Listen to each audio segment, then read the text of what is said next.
Hello everyone, welcome to the channel of KV Teachers Guild.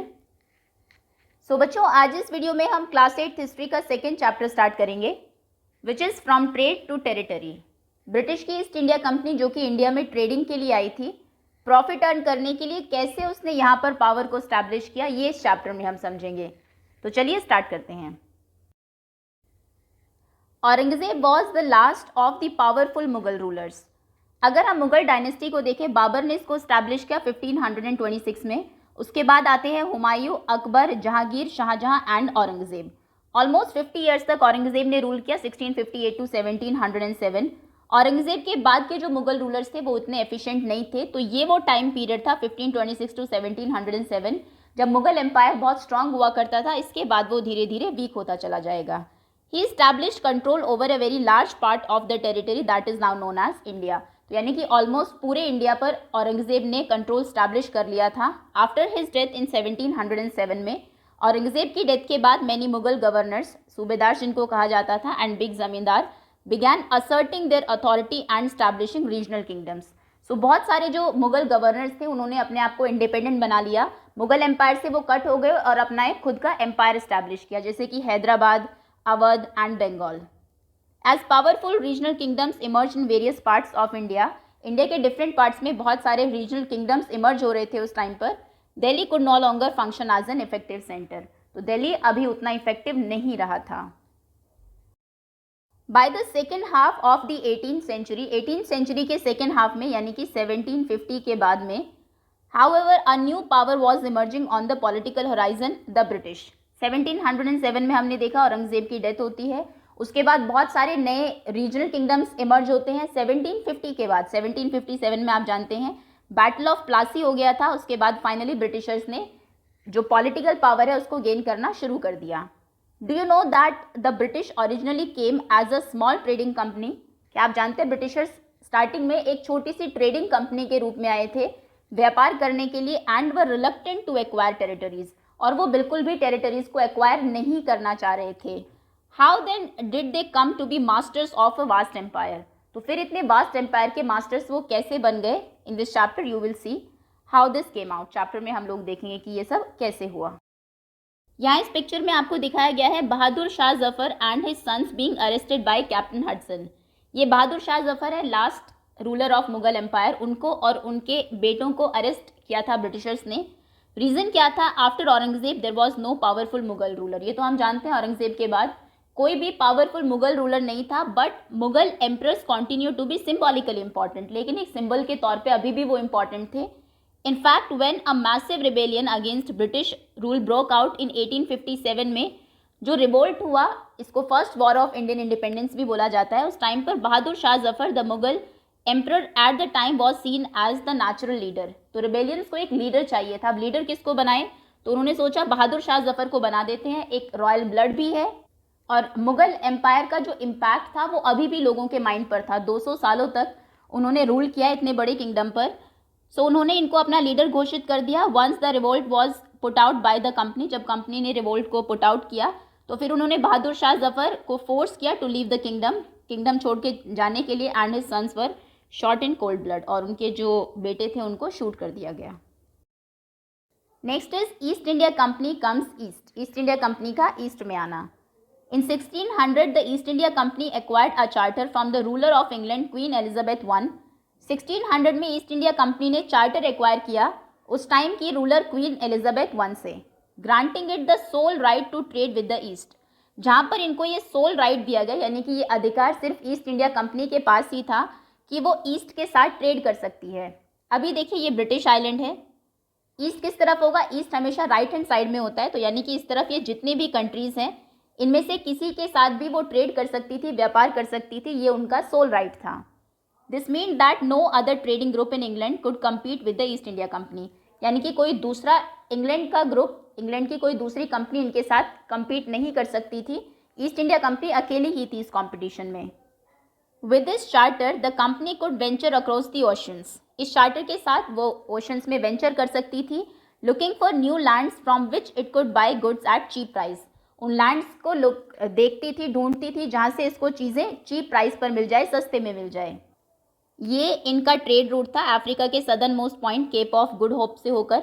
इन्होंने बहुत सारी countries के साथ ट्रेड किया, श्रीलंका, इंडिया तो थी ही, देन चाइना, इंडोनेशिया एंड ये ईरान, यूएई। ओके, तो इसमें कई सारी कंट्रीज़ को इन्होंने ढूंढा जहाँ से चीज़ें इनको चीप प्राइस पर मिल सके।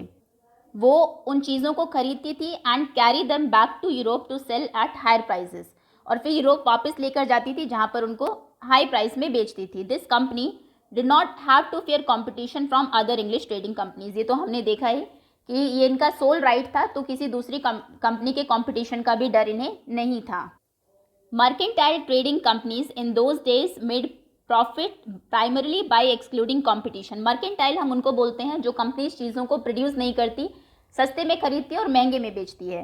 तो उस टाइम मर्केंटाइल ट्रेडिंग कंपनीज जो थी वो प्रॉफिट इसी से बनाती थी। पहले तो कंपटीशन को एक्सक्लूड करती थी, कंपटीशन को हटाती थी, so that they could buy cheap and sell dear, ताकि वो सस्ते में खरीद के उन्हें महंगी कीमत में बेच सके। मर्केंटाइल की डेफिनेशन दी, a business enterprise that make profit primarily through trade. Trade से, व्यापार से ही वो प्रॉफिट बनाते हैं, buying goods cheap and selling them at higher price. The Royal Charter, however, could not prevent other European powers from entering the eastern markets. अभी बाकी की जो कंपनीज थी इंग्लैंड की, उनको तो आपने रोक लिया ईस्ट के साथ ट्रेड करने से, क्योंकि उनके पास रॉयल चार्टर नहीं था। लेकिन और भी तो यूरोपियन पावर्स थी, डच थे, पोर्चुगीज थे, फ्रेंच थे, जो कि ईस्टर्न मार्केट में एंटर कर रहे थे। उनको आप कैसे रोकेंगे? By the time the first English ship sailed down the west coast of Africa, जब तक पहला शिप सेल डाउन हुआ west coast of Africa round the Cape of Good Hope से and cross the Indian Ocean, और उसने Indian Ocean को cross किया, the Portuguese had already establish their presence in the western coast of India and had their base in Goa. तो पहला जो ship cell हुआ यहाँ से घूम के, केप ऑफ गुड होप से घूम के, देन ये इंडियन ओशन से होता हुआ इंडिया में आया। उससे पहले ही लगभग 100 साल पहले पोर्चुगीज ऑलरेडी इंडिया में आ चुके थे और उन्होंने यहाँ गोवा में अपना बेस भी स्टैब्लिश कर लिया था। पहला रूट आपने सुना भी होगा, वास्को डी गामा ने डिस्कवर किया था। In fact, it was Vasco da Gama, a Portuguese explorer, who had discovered the sea route to India in 1498. कहाँ 1600 में ये चार्टर लेकर इंडिया में आ रहे हैं, 1498 में, यानी कि 100 साल से भी पहले ये रूट डिस्कवर कर चुके थे पोर्चुगीज एक्सप्लोरर जिनका नाम वास्को डी गामा है। इंपॉर्टेंट है, ये फर्स्ट यूरोपियन थे to reach India. By the early 17th century, और 17th सेंचुरी के स्टार्टिंग में ही the Dutch too were exploring the possibilities to trade in Indian Ocean. Dutch भी कोशिश कर रहे थे, पॉसिबिलिटीज ढूंढ रहे थे इंडियन ओशन के थ्रू ट्रेड करने की। Soon the French traders arrived on the scene, उसके बाद फ्रेंच ट्रेडर्स भी आ जाते हैं। The problem was that all the companies were interested in buying the same things. अभी प्रॉब्लम ये थी कि ये सभी कंपनीज एक जैसी चीज़ें खरीदना चाहती थी। ऑब्वियसली यूरोपियन मार्केट में जिसकी डिमांड ज़्यादा होगी वही वो यहाँ से लेकर जाएंगी। The fine qualities of cotton and silk produced in India had a great market in Europe. India में जो कॉटन और सिल्क प्रोड्यूस होती थी उसकी क्वालिटी बहुत फाइन होती थी और उसकी बहुत बड़ी मार्केट थी यूरोप में। पेपर, काली मिर्च, क्लॉव, लौंग, कार्डेमम, इलायची एंड सिनेमन, दालचीनी too were in great demand. ये चीज़ें भी बहुत डिमांड में थी। Competition amongst the European companies inevitably pushed up the prices at which these goods could be purchased। अभी इंडिया के लोगों ने भी देखा कि इतना कंपटीशन है, ये चीज़ें इतने लोग खरीदना चाह रहे हैं, तो उन्होंने भी अपनी चीज़ों के प्राइस बढ़ा दिए and this reduce the profit that could be earn. CP cost price जब बढ़ता है तो अपने आप प्रॉफिट कम हो जाता है। प्रॉफिट क्या होता है? Selling price minus cost price. Selling price तो उतना ही है यूरोपियन मार्केट में, लेकिन कॉस्ट प्राइस यहाँ पर इंक्रीज कर दिया गया तो इन कंपनीज का प्रॉफिट कम हो गया। The only way the trading companies could flourish was by eliminating rival competitors। अभी एक ही तरीके से फ्लरिश कर सकती थी कि जो इनके राइवल कॉम्पिटिटर्स हैं उनको एलिमिनेट किया जाए, उनको हटाया जाए। The urge to secure markets therefore led to fierce battles between the trading companies. अभी जो अर्ज थी मार्केट को सिक्योर करने की, उनकी वजह से इनके बीच में बैटल्स, बहुत लड़ाइयाँ होने लगी। Through the 17th and 18th century they regularly sank each others ship. 17th और 18th सेंचुरी के दौरान ये हमेशा एक दूसरे के शिप्स को डुबाते रहते थे, ब्लॉक एंड रूट्स को, रास्तों को ब्लॉक कर देते थे and prevented rival ships from moving with supplies of goods की सब को लेकर जो शिप जा रहा था उसको जाने से प्रिवेंट करते थे, रोकते थे। Trade was carried on with arms के सहारे, हथियारों के सहारे ट्रेड होने लगा and trading post were protected through fortification. जो ट्रेडिंग पोस्ट थे जहाँ पर शिप्स में चीज़ों को लाया और ले जाया जाता था, उनकी फोर्टिफिकेशन होने लगी। फोर्ट आप समझते हैं, किला हिंदी में बोलते हैं इसको। तो चारों तरफ वॉल्स बना दी जाती थी उसके। This effort to fortify settlements and carry on profitable trade also led to intense conflict with local rulers. अभी आपने उस सेटलमेंट को फोर्टिफाई कर दिया, वॉल्स बना दी, टावर्स बना दिए बड़े बड़े, और आप प्रॉफिटेबल ट्रेड कर रहे हैं एक टेरिटरी में, तो वहाँ के जो रूलर थे उनके साथ भी इनके कॉन्फ्लिक्ट रहने लगे। The company therefore found it difficult to separate trade from politics. तो अभी कंपनी के लिए बहुत मुश्किल हो गया था ट्रेड को पॉलिटिक्स से अलग रखना। Let us see what how this happened. अभी देखते हैं कि ये कैसे हुआ। East India Company begins trade in Bengal. East India Company Bengal में ट्रेड व्यापार करना शुरू करती है। पहले तो हमने देखा जितनी भी यूरोपियन कंपनीज आई थी वो पहले वेस्टर्न कोस्ट पर यहाँ आई, लेकिन यहाँ कंपटीशन बहुत ज़्यादा हो गया और भी कई प्रॉब्लम्स थी, तो अभी ईस्ट इंडिया कंपनी ने बंगाल से भी ट्रेड शुरू कर दिया। The first English factory was set up on the bank of the river Hooghly in 1651। पहली जो इंग्लिश फैक्ट्री सेटअप हुई वो हुई थी हुगली रिवर के किनारे पर 1651 में।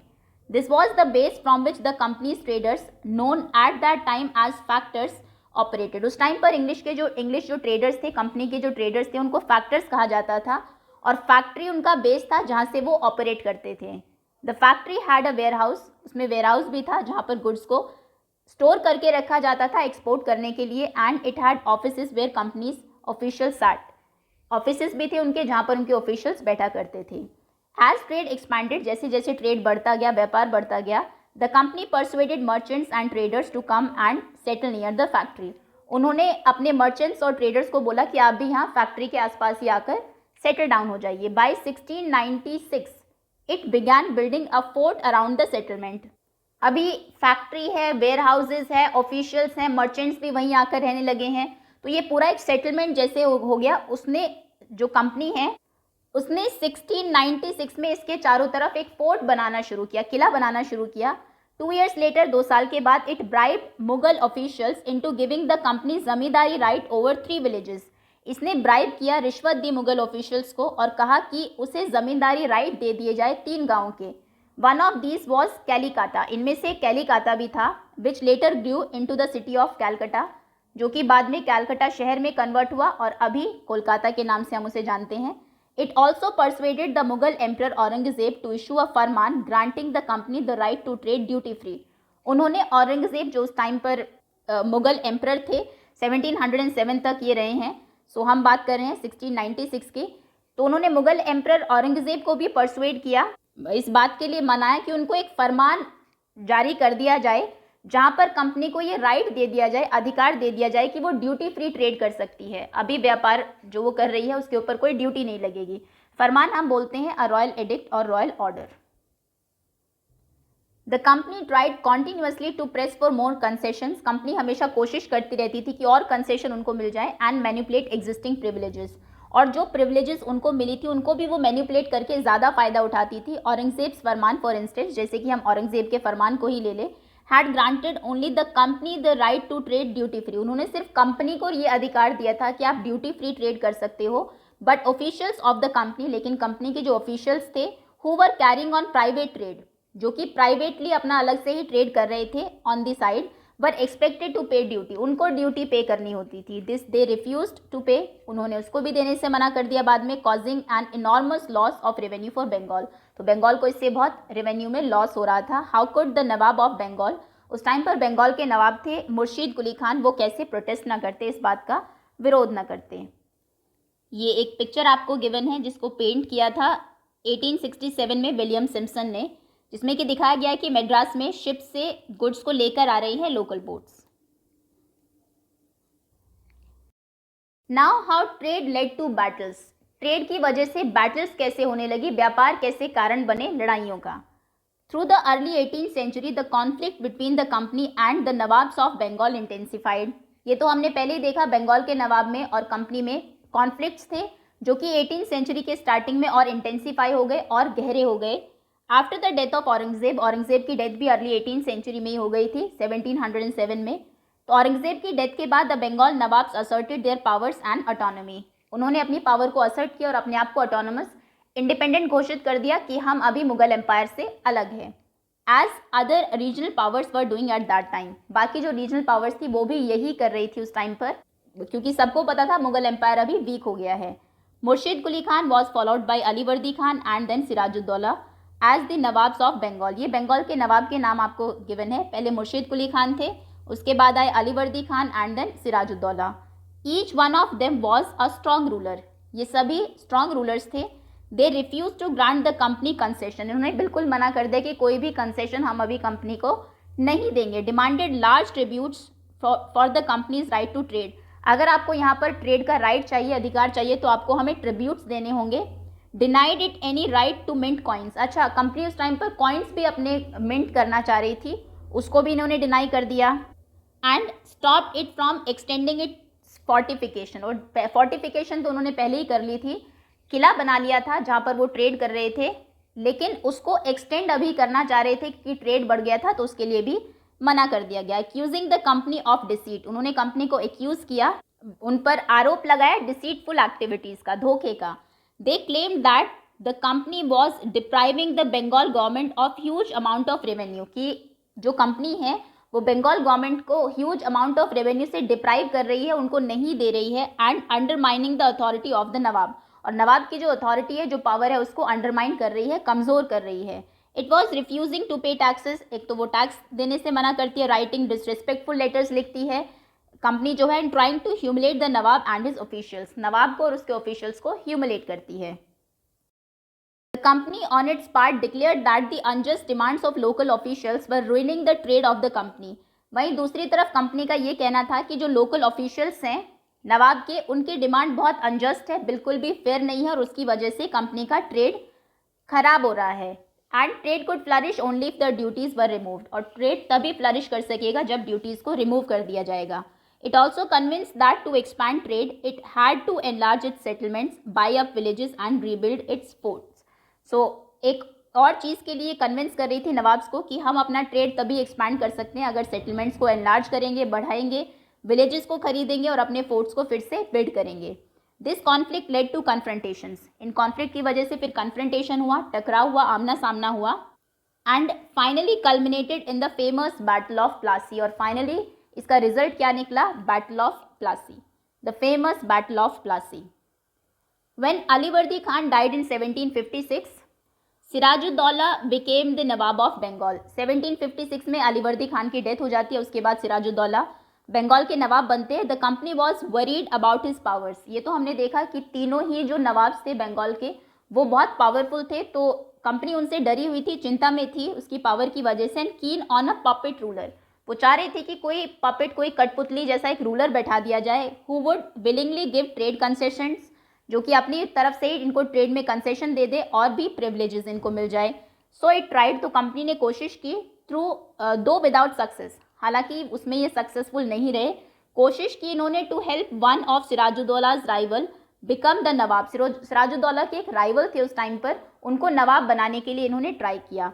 And infuriated Sirajuddaula, obviously Sirajuddaula को गुस्सा आएगा, सो गुस्से में he asked the company to stop meddling in the political affairs of his dominion. उन्होंने कहा कि हमारे जो पॉलिटिकल अफेयर्स हैं उसमें आप मेडल ना करें, उसमें दखल अंदाजी ना करें। स्टॉप फोर्टिफिकेशन, ये जो फोर्टिफिकेशन है इसको अभी बंद करें। एंड पे द रेवेन्यूज़, और रेवेन्यूज़ पे करें। आफ्टर नेगोशिएशंस फेल्ड, बहुत सारी नेगोशिएशंस हुई कि कितना रेवेन्यू दिया जाए, लेकिन सभी फेल रही। The nawab marched with 30,000 soldiers to the English factory at Kasim Bazar. तो जो नवाब थे सिराजुद्दौला, वो 30,000 सोल्जर सैनिकों के साथ इंग्लिश फैक्ट्री कासिम बाजार की तरफ उन्होंने मार्च करना शुरू किया। कैप्चर द कंपनीज ऑफिशियल्स को उन्होंने कैप्चर कर लिया, वेयर हाउसेज को लॉक कर दिया, डिसआर्म ऑल इंग्लिशमैन, जितने भी इंग्लिशमैन थे उन सभी के हथियार छीन लिए। And block English ships, English जो शिप्स थे उनको ब्लॉक कर दिया।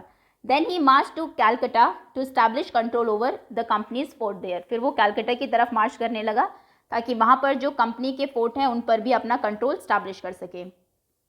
On hearing the news of the fall of Calcutta, जब न्यूज़ मिली कि कैलकटा का जो बेस है फैक्ट्री का उसको कैप्चर कर रहा है Sirajuddaula, company officials in Madras send forces under the command of Robert Clive. अभी ऐसा नहीं था कि कंपनी उस टाइम पर सिर्फ बंगाल में ही ट्रेड कर रही थी, और भी कई स्पॉट्स थे उनके। तो मद्रास में जो कंपनी के ऑफिशियल्स थे उन्होंने फोर्सेस भेजी जिसके कमांडर थे Robert Clive.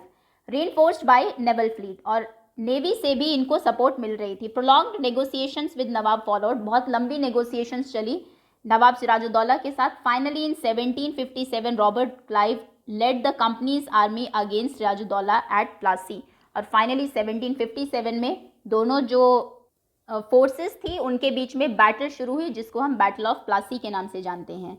One of the main reasons for the defeat of nawab, nawab के इसमें हार जाने का एक मेन रीज़न ये भी था, इसमें ब्रिटिशर्स जीत गए थे. सिराजुद्दौला जो नवाब थे बंगाल के, वो हार गए थे. तो उनकी हार का एक कारण ये भी था that the forces led by Mir Jafar, one of Sirajuddaula's commander, Sirajuddaula के कमांडर थे मीर जफर, जिनके अंडर जो फोर्स थी वो बहुत स्ट्रांग थी. Never fought the battle, Mir Jafar ने बैटल लड़ी ही नहीं. Clive had manage to secure his support by promising to make him nawab after crushing Sirajuddaula. तो जो क्लाइव थे उन्होंने मीर जाफर को ये ऑफ़र दिया कि अगर इसमें नवाब हार जाता है, सिराजुद्दौला हार जाता है, तो उसके बाद हम तुम्हें यहाँ का नवाब बना देंगे. उन्होंने वो ऑफ़र एक्सेप्ट किया और अपनी फोर्स को लड़ाया ही नहीं, जिसकी वजह से नवाब जो है वो हार गया. The battle of Plassey became famous because it was the first major victory of the company won in India, और ये इसलिए भी फेमस है क्योंकि पहली मेजर विक्ट्री थी ये इंडिया में ब्रिटिशर्स की. अभी यहाँ पर एक फैक्ट आपको गिवन है. Did you know how Plassey got its name, Plassey को ये नाम क्यों मिला? Plassey is an anglicised pronunciation of Palashi, ये इंग्लिश में प्रोनाउंसिएशन है पलाशी की. And the name derived its name from the palash tree known for its beautiful red flowers that yield gulal, the powder used in the festival of Holi. ये जो जगह थी इसका नाम पलाशी था, जहाँ पर पलाश के पेड़ होते थे. पलाश, इनके ऊपर रेड कलर के फ्लावर्स ग्रो होते हैं, उनसे गुलाल बनता है जिसे आप होली खेलते हैं. क्योंकि इंग्लिश इसको ऐसे प्रोनाउंस करते थे तो इसलिए इसका नाम पलासी पड़ गया. पिक्चर आपको गिवन है the general court room, East India House, Leadenhall Street. The court of proprietors of East India Company, East India Company के जो प्रोप्राइटर्स थे, ओनर्स, शेयर होल्डर्स थे, had their meetings in East India House on Leadenhall Street in London. London Leadenhall Street में East India House में उनकी meetings हुआ करती थी. This is a picture of one of their meetings in progress. ये उनकी meeting की एक पिक्चर है. Next is the promise of riches. The territorial ambitions of mercantile East India Company were viewed with distrust and doubt in England. Battle of Plassey के बाद जो England government थी plus जो प्रोप्राइटर्स थे ईस्ट इंडिया कंपनी के England में, वो इस मूव को एक तरीके से डिस्ट्रस्ट और डाउट की नज़रों से देखते थे. उनको ये लगा कि कंपनी का अभी जो एम्बिशन है, लक्ष्य है, वो टेरिटोरियल हो गया है. अब ये टेरिटरीज एक्वायर करने लगे हैं, कहीं ऐसा ना हो फ्यूचर में ये इंग्लैंड को छोड़ दे और भारत में अपना साम्राज्य स्थापित कर ले. After the battle of Plassey, Robert Clive wrote to William Pitt, one of the principal secretaries of state to English monarch on 7th of January 1759 from Calcutta. Calcutta से 1759 में, यानी कि बैटल ऑफ प्लासी के 2 साल के बाद रॉबर्ट क्लाइव ने विलियम पिट को लिखा है.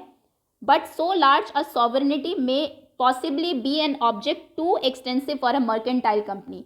अपनी सॉवरेनिटी स्थापित करना, साम्राज्य स्थापित करना इतने बड़े एम्पायर पर, ये एक बहुत बड़ी बात है एक मर्केंटाइल कंपनी के लिए. इतना आसान नहीं है. आई फ्लैटर माई सेल्फ, हालांकि मैंने जो किया उससे मैं बहुत खुश हूँ. that there will be a little or no difficulty in obtaining the absolute possession of these rich kingdoms. अभी हमें कोई डिफ़िकल्टी नहीं होगी या बहुत कम डिफ़िकल्टी होगी इन किंगडम्स के रिचेस को एक्वायर करने में. Now I leave you to जज. अभी मैं तुम्हारे ऊपर छोड़ता हूँ whether an income yearly of 2 million sterling with the possession of 3 provinces, कि एक साल में 2 स्टर्लिंग इनकम और 3 प्रोविंसेस के पोजेशन से, जो कि कंपनी के पास था उस टाइम इंडिया में, be an object deserving the public attention. ये जो इतनी पब्लिक अटेंशन दे रहे हो आप, क्या ये बात इतना डिजर्व करती है कि गवर्नमेंट भी और जो प्रोप्राइटर्स है वो इतना शोर मचा रहे हैं? तो ये इतनी बड़ी कोई बात नहीं है. सिर्फ हमें 2 million sterling और 3 प्रोविंसेस का पोसेशन ही मिला है. तो रॉबर्ट क्लाइव एक तरीके से गवर्नमेंट को और प्रोप्राइटर्स को काम डाउन करने की कोशिश कर रहे हैं कि फ़ायदा इससे इंग्लिश स्टेट और ईस्ट इंडिया कंपनी का ही है. After the defeat of Plassey में डिफीट के बाद सिराजुद्दौला वॉज असासिनेटेड, सिराजुद्दौला को मार दिया गया. And Mir Jafar made the nawab, जैसा कि प्रॉमिस किया गया था मीर जाफर को नवाब बना दिया गया. The company was still unwilling to take over the responsibility of administration. अभी भी कंपनी एडमिनिस्ट्रेशन की रिस्पॉन्सिबिलिटी लेने के लिए विलिंग नहीं थी, वो चाह नहीं रही थी एडमिनिस्टर करना its prime objective was the expansion of trade, उसका जो मेन ऑब्जेक्टिव था वो ट्रेड को एक्सपैंड करना ही था, व्यापार को बढ़ाना ही था। If this could be done without conquest, अगर ये बिना लड़ाई के हो जाए, through the help of local rulers, इनकी हेल्प कर दे, who are willing to give grant privileges, इनको ग्रांट्स दे दे, प्रिविलेजेस दे दे, then territories need not to be taken over directly, तो इन्हें कोई ज़रूरत नहीं है टेरिटरीज को टेक ओवर करने की, यानी कि ये लड़ाई नहीं चाहते थे। Soon the company discovered that this was rather difficult, लेकिन कंपनी को जल्दी पता लग गया कि ये बहुत मुश्किल है ऐसे करना। For even the puppet nawabs were not always as helpful as the company wanted them to be, हालांकि जो पपेट नवाब्स थे जिनको कि इन्होंने गद्दी पर बैठाया था, जैसे कि मीर जाफ़र, वो भी उन्हें इतनी हेल्प नहीं कर रहे थे जितनी कंपनी चाह रही थी। After all they had to maintain a basic appearance of dignity and sovereignty if they wanted respect from their subjects, उनकी प्रजा ही उन्हें रिस्पेक्ट नहीं करेगी अगर वो अंग्रेज़ों की बात ऐसे मानते जाएंगे, तो उन्हें एक डिग्निटी भी मेंटेन करनी थी नवाब्स को। What could the company do, अभी कंपनी क्या करती? व्हेन मीर जाफ़र प्रोटेस्टेड, जब मीर जाफ़र ने विरोध किया कंपनी का, द कंपनी डिपोज्ड हिम, उन्होंने उसको हटा दिया, and installed Mir Kasim in his place, उसकी जगह मीर कासिम को बैठा दिया गद्दी पर। When Mir Kasim complained, he in turn was defeated in a battle fought at Buxar, 1764 में बक्सर की लड़ाई हुई जिसमें कि मीर कासिम को हराया अंग्रेज़ों ने। Driven out of Bengal, Bengal के बाहर भेज दिया, and Mir Jafar was reinstalled, फिर से मीर जाफ़र को गद्दी पर बैठाया। द नवाब हैड टू पे ₹5 lakh every month, but the company wanted more money, अभी 5 लाख रुपीज़ नवाब को देने थे हर महीने कंपनी को, लेकिन कंपनी को और पैसे चाहिए थे टू फाइनेंस इट्स वॉर्स, क्योंकि अभी वो वॉर लड़ाइयाँ लड़ने लगी थी, उसको फाइनेंस करना था, प्रॉपर जो आर्मी है उसको मेंटेन करना था, खर्चे ज़्यादा हो गए थे। And meet the demand of trade, trade की भी डिमांड बढ़ती जा रही थी, एंड इट्स अदर एक्सपेंसेस, और भी बहुत खर्चे थे, तो 5 लाख से ज़्यादा वो चाह रही थी। इट वांटेड मोर टेरिटरीज, और रेवेन्यू उसको चाहिए था। By the time Mir Jafar died in 1765 में, जब तक मीर जाफ़र की डेथ हुई, the mood of the company had changed, उस टाइम तक कंपनी का मूड चेंज हो गया था। Having failed to work with puppet nawabs, Clive declare we must indeed become nawab ourselves, तो पपेट नवाब के साथ जो काम करने का उनकी कोशिश थी वो भी फेल हुई, तो क्लाइव ने फाइनली डिक्लेयर कर दिया कि हमें अब खुद ही नवाब बनना पड़ेगा। Finally in 1765 Mughal emperor appointed the company as the diwan of provinces of Bengal, 1765 में मुगल एम्परर ने उनको दीवान बना दिया बंगाल प्रोविंस का, नवाब्स को हटा दिया गया। The Diwani allowed the company to use the vast revenue resources of Bengal, अब दीवानी से उन्हें क्या मिला? बंगाल के जितने भी रिसोर्सेज हैं उनको यूज़ करके वो रेवेन्यू कलेक्ट कर सकती थी। This solved a major problem that the company had earlier faced, एक प्रॉब्लम जो वो फेस कर रही थी पहले, इससे उनकी वो सॉल्व हो गई। From the early 18th century, 18th century के शुरू से ही trade with India had expanded, company का ट्रेड एक्सपैंड हो रहा था इंडिया के साथ, but it had to buy most of the goods in India with gold and silver imported from Britain, India में वो चीज़ें खरीदती किसके बदले थी? ब्रिटेन से सोना और चांदी लेकर आती थी, लोगों को वो देती थी और उनसे चीज़ें गुड्स लिया करती थी। This was because at this time Britain had no goods to sell in India, इसका रीज़न ये भी था कि ब्रिटेन में कोई ऐसी चीज़ थी नहीं जिसको वो यहाँ पर लाकर बेच सके, लोगों को बार्टर कर सके या फिर उससे कुछ रेवेन्यू कमा सके। The outflow of gold from Britain slowed after the battle of Plassey, battle of Plassey के बाद ये जो आउटफ्लो है ब्रिटेन से गोल्ड का वो कम हुआ, and entirely stop after the assumption of diwani, और दीवानी मिलने के बाद बिल्कुल ही बंद कर दिया इन्होंने।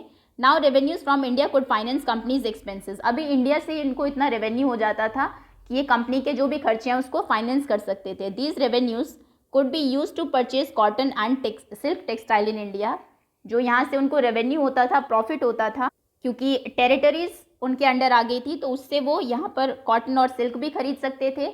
अब उनको इसके लिए इंग्लैंड से सोना या चांदी लाने की ज़रूरत नहीं थी, कंपनी के जो ट्रूप्स हैं उनको भी मेंटेन कर सकते थे, जो कॉस्ट है ऑफ बिल्डिंग कंपनीज फोर्ट वो भी मीट कर सकते थे, एंड ऑफिसेज एट कैलकटा। इसको और देख लेते हैं, द नवाब कंप्लेंट्स, नवाब की क्या शिकायतें हैं। In 1733 the nawab of Bengal said this about the English trader, English traders के बारे में 1733 में बंगाल के नवाब ने क्या कहा। When they first came into the country, जब वो पहले देश में आए, ब्रिटिशर ईस्ट इंडिया कंपनी के लिए कहा जा रहा है, they petitioned the then government, तो उस टाइम की गवर्नमेंट को से उन्होंने विनती की, in a humble manner for liberty to purchase a spot of ground बहुत हम्बल मैनर में कहा कि हमें लिबर्टी दे दो, थोड़ा सा हम ग्राउंड पे एक जगह खरीद सके to build a factory house upon there, ताकि हम वहाँ पर एक फैक्ट्री हाउस बना सके, which was no sooner granted, जो बहुत जल्दी उनको दे भी दी गई। But they build a strong fort, लेकिन उन्होंने वहाँ पर एक बहुत स्ट्रॉन्ग बड़ा किला बना लिया, surrounded it with a ditch which has communication with the river, और वहाँ पर गड्ढा भी खोद दिया जिसका कनेक्शन रिवर से था, and mounted a great number of guns upon the walls, और जो फोर्ट था उसकी दीवारों पर गन्स बंदूकें तैनात कर दी। They have enticed several merchants and others to go, उन्होंने कुछ मर्चेंट्स को और बाकी लोगों को एंटाइज किया यानी कि अट्रैक्ट किया,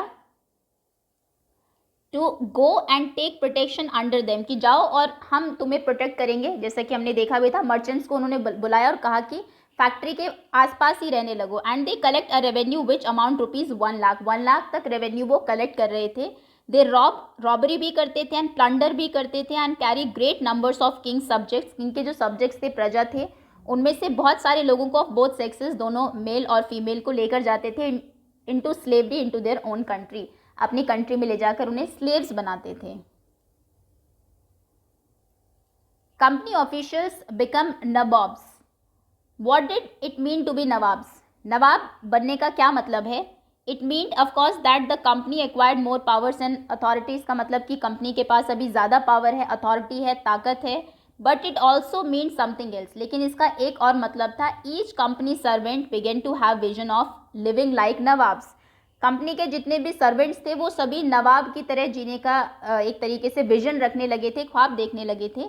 after the battle of Plassey, the actual nawabs of Bengal were forced to give land and vast sums of money as personal gifts to company officials. Battle of Plassey के बाद जो एक्चुअल नवाब थे बंगाल के, उनको फोर्स किया गया कि लैंड और वास्ट सम ऑफ मनी वो दे एज पर्सनल गिफ्ट्स कंपनी के ऑफिशियल्स को।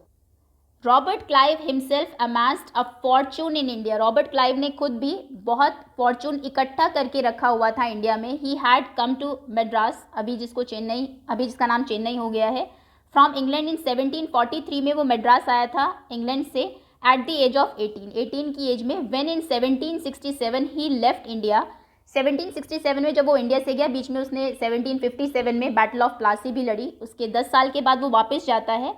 His Indian fortune was worth 401k pound, 4,01,102 pounds थे उसके पास। Interestingly, when he was appointed governor of Bengal in 1764 में फिर से उसको बंगाल का गवर्नर बनाया गया। He was asked to remove corruption in company administration, तो कंपनी में उस टाइम करप्शन बहुत ज़्यादा हो गया था, उस करप्शन को रिमूव करने के लिए क्लाइव को बंगाल का गवर्नर जनरल अपॉइंट किया गया 1764 में, जो कि खुद इतना करप्ट था कि इतनी सारी वेल्थ लेकर यहाँ से गया था। But he was himself cross examine in 1772 में, उसका क्रॉस एग्जामिनेशन हुआ by the British parliament, which was suspicious of his vast wealth उसकी इतनी थी, इतना पैसा था कि जो ब्रिटिश पार्लियामेंट थी वो सस्पिशियस थी, उसको शक था उसके ऊपर, तो क्रॉस एग्जामिनेशन उसका किया गया 1772 में। कहाँ वो इंडिया में आया था, यहाँ पर जो करप्शन है कंपनी में उसको ख़त्म करने के लिए। ऑल्दो ही वॉज एक्विटेड, हालांकि कुछ उसके अगेंस्ट मिला नहीं, उसको एक्विट कर दिया गया, बरी कर दिया गया। ही कमिटेड सुसाइड इन 1774 में उसने सुसाइड कर लिया। However not all company official succeeded in making money like Clive. सभी जो कंपनी के ऑफिशियल्स थे वो सक्सेसफुल नहीं रहे पैसा इतना बनाने में क्लाइव की तरह। Many died an early death in India due to disease, बहुत सारे जो ऑफिशियल्स थे वो जल्दी ही मर गए बीमारी की वजह से वॉर में। And it would not be right to regard all of them as corrupt, और सभी को करप्ट बोलना भी ठीक नहीं होगा, करप्ट एंड डिसऑनेस्ट कहना। Many of them came from humble background से बहुत सारे लोग आते थे जो ऑफिशियल्स थे कंपनी के। And their super most desire was to earn enough in India, और उनकी डिज़ायर ये थी कि इंडिया में वो इतना कमा ले, रिटर्न टू ब्रिटेन में जब वापस जाए तो एक कंफर्टेबल लाइफ लीड करें। Those who manage to return with wealth led flashy life, जो यहाँ से वापस जाते थे वेल्थ के साथ, वो एक बहुत आलिशान ज़िंदगी जीते थे। एंड फ्लॉन्टेड देयर रिचेज़, और अपनी रिचनेस को, अमीरी को बहुत फ्लॉन्ट भी करते थे। दे वर कॉल्ड नवाब्स, और उनको नवाब्स कहा जाता था। And anglicised version of English word nawab, again हम यहाँ पर नवाब बोलते हैं तो इंग्लिश प्रोनाउंसिएशन में नवाब्स उनको बोलने लगे। दे वर ऑफन सीन एज अपस्टार्ट्स हम उनको बोलते हैं जो बहुत जल्दी एकदम से अमीर बन जाते हैं, उनको इस तरीके से वहाँ पर देखा जाता था। And social climbers in British society, की सोसाइटी में एकदम से ये ऊपर चले गए हैं एंड वर रिडिक्यूल्ड और made fun of in plays and cartoons. Plays में, नाटकों में और कार्टून्स में उनका मजाक भी उड़ाया जाता था, यानी कि वहाँ पर उनकी छवि बहुत अच्छी नहीं थी। Okay, so that's all for now.